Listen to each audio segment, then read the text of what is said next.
So we just wrapped up the first workout for you on your coaching journey as the first client here. Yes, sir. So first question, and just answer honestly, like it doesn't, there's no right answer. What would you say like your biggest goals are for yourself in the next year? And I mean, you can say like professionally, but mostly just like working on yourself, like internally, your like physical goals, like your mental goals. I'd say getting to my goal weight, which is like 160. I'm at like 200 right now. Also, achieving a lot of muscle, because I feel like when I lose a bunch of weight, I'm just gonna be skinny. So I just need to make sure I have some muscle in there. Also, just gaining more confidence as well. Not being scared when talking to females, shit like that. Okay. Yeah. All right. Yeah, make sure, like, I think it'll be kind of quiet, so make sure you're talking loud since we don't have a mic. Yeah. Okay, so goal weight, you said 160? Yeah. Okay. Talk to females. Okay. What was the other one? Just gain a lot of muscle too, not just lose weight. Okay. So those are your, like, kind of your physical, like, outward goals. What about, like, internally? Like, do you have any, like, mental goals or, like, standards that you want to set for yourself for, like, the actions you take or anything like that? Yeah, I just want to feel like more confident. That's a big mental thing. Also, just try to always be better, not just stay in one spot or be happy with what I have. I always want to do better. Just continuing to improve. Yeah, professionally or just with your own financially, mentally, physically, yeah, everything. Okay. So I think that's definitely achievable for sure. So what are you gonna do differently like this year to get there versus last year? I gotta stay consistent in the gym. That's number one. I was working out like almost every day for like 2-3 months straight last year, but then I just fell off the wagon and I stopped because of work, and I just gotta make a schedule. So I think that's the one thing I can do differently is set aside a certain amount of time to work out and achieve my goals rather than just working like a slave and just putting all my time to my job. So with the time that you're spending outside of work right now, what are you usually doing that could be spent working out, you think? I mean, I don't really have a lot of time. I get home at like 10 p.m. sometimes. I was out the whole day, so I just want to eat dinner and go to sleep. So I really no, you don't go straight to sleep though. Yeah, I'd be on my phone sometimes and just waste time. So probably like 2-3 hours a night at least. Yeah. So that's another thing I want to do is when I get home from work, no matter like how tired I am, I want to at least put some time towards improving myself rather than just going to sleep or fucking off on social media. Yeah. So just like maybe dedicating like 1 hour. Yeah. Or even a half hour. Yeah, that'd be a good start. Yeah. Even a half hour would be good if you can do it consistently. Yeah. Okay. So what you're gonna really change to get to those fitness goals and those goals is just basically set aside 30 minutes to an hour per day. That's your biggest kind of metric that you're gonna use. Yeah, I'd say at least I want to do at least an hour of at least working out and just bettering myself. But if I'm too busy, at least do 30 minutes. That's gonna be my goal. Yeah.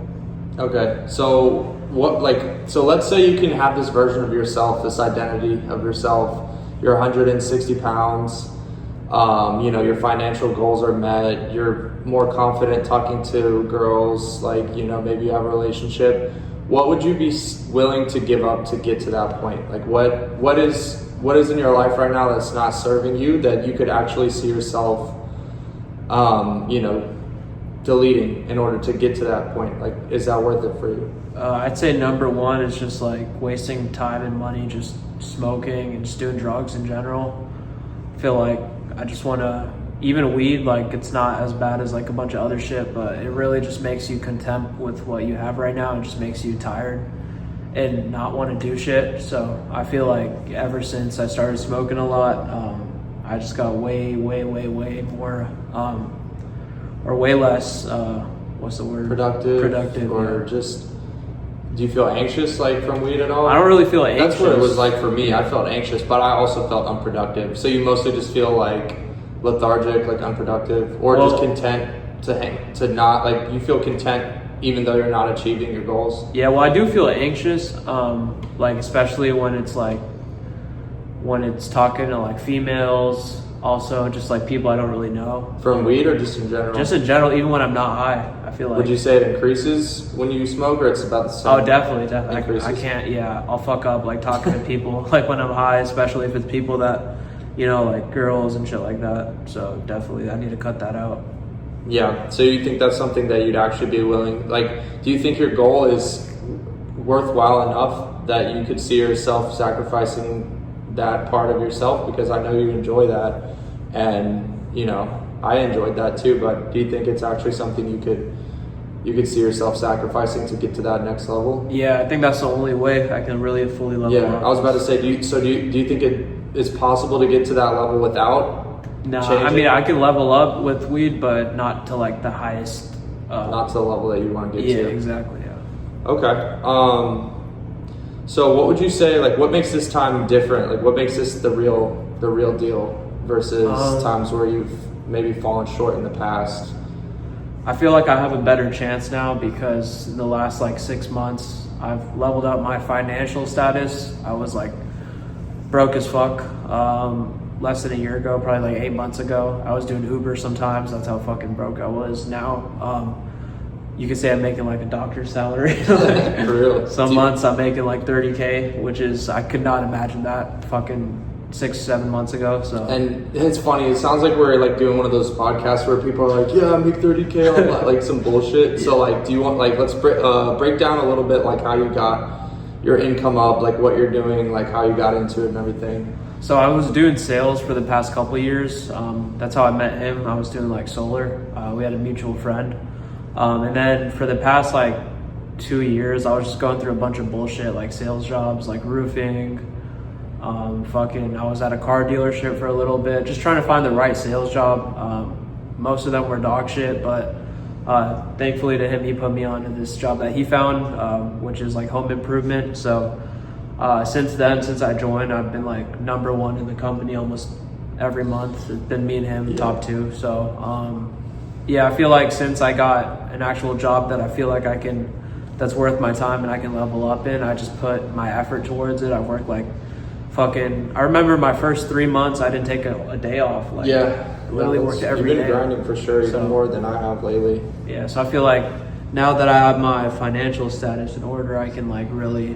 So that was blocking you from getting to the next level in your other aspects of your life? Definitely, because all I was doing was fucking like either working, trying to figure out how to get some money, doing Uber. Like now I can actually take days off, and my manager's probably gonna get mad, but like fucking, I'm gonna take some days off, work on myself, and yeah. Yes. So take some time to actually like be able to get right and get your priorities straight. Yeah. Because before you were just in survival mode, which when you're in survival mode, you can't really self-improve in survival mode until you get yourself a baseline of income and like comfort, stability, and then you can start like looking at the other things. When you have no money, that's like the only thing you think about.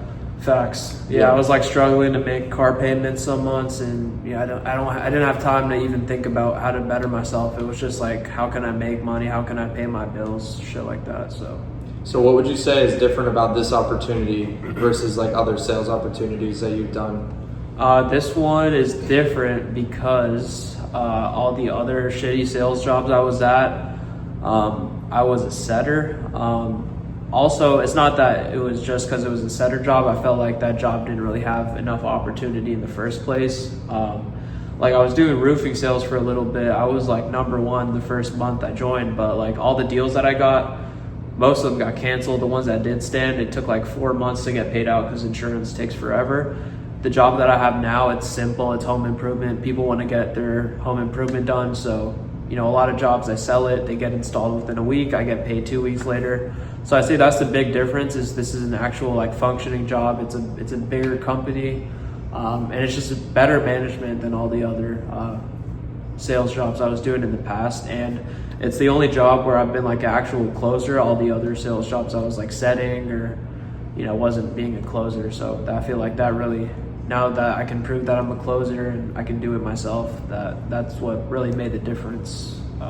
So just basically being in a good vehicle for sales, closing versus setting is huge. I think we both paid our dues in setting over the years, and it's hard to get any kind of traction as a setter, and it's a tough life as a setter. So Yeah. okay, so yeah, like the reason that you're going to be able to make more changes personally and physically this year is due to being able to get out of that survival mode, get into a vehicle for sales that is actually serving you, and now that your income is at a certain level, you know, you have more bandwidth to address those other things.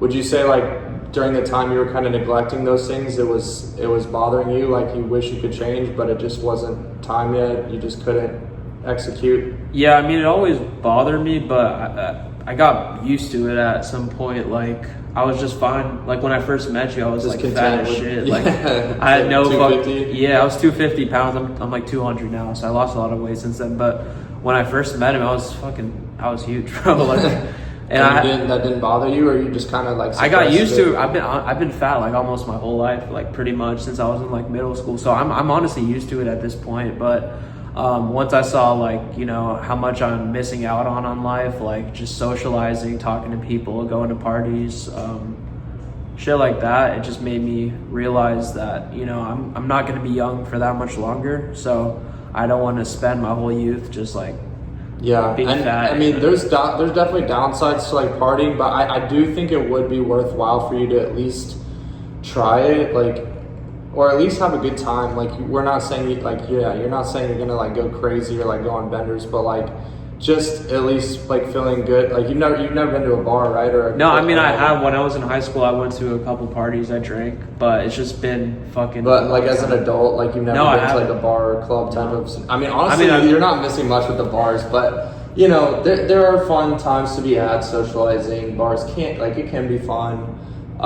You know, like you kind of skipped college, but it ended up serving you financially to kind of spend those years grinding in sales instead of like partying. But yeah, I mean, you can enjoy the fruits of your labor. But no, I mean, man, like feeling confident in yourself and having fun socializing is like a huge piece of life that you don't want to just neglect. And you know, you're 22, right?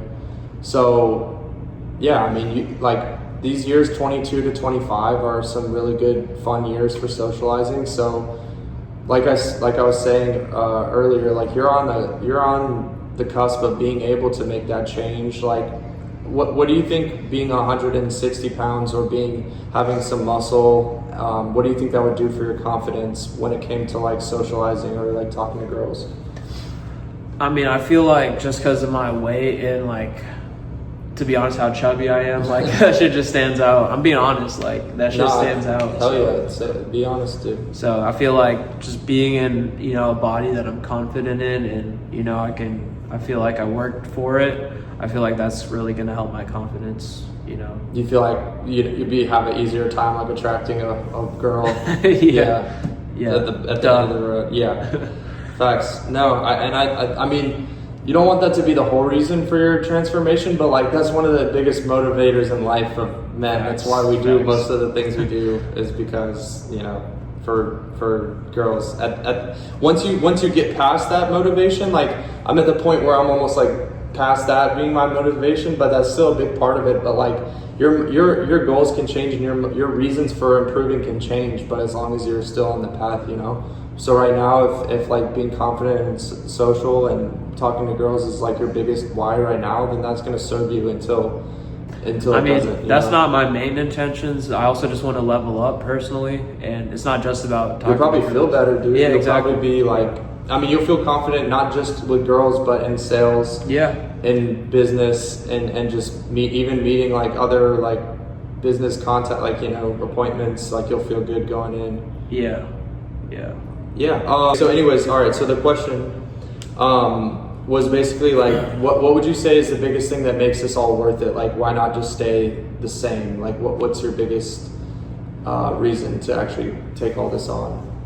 I feel like just changing in general, like you never know what your full potential is. And if you just stay in one place or you're content with what you are, I feel like you can always improve yourself, be happier, be better. So I just be happier is going to be like the main reason. Also, just to improve, you know, I don't want, even though I'm like number one most months in the company, I don't say that I'm like the best salesman. I always say like I could be better at objection handling. I never want to just stay in one place. I always want to improve. So that's a big reason.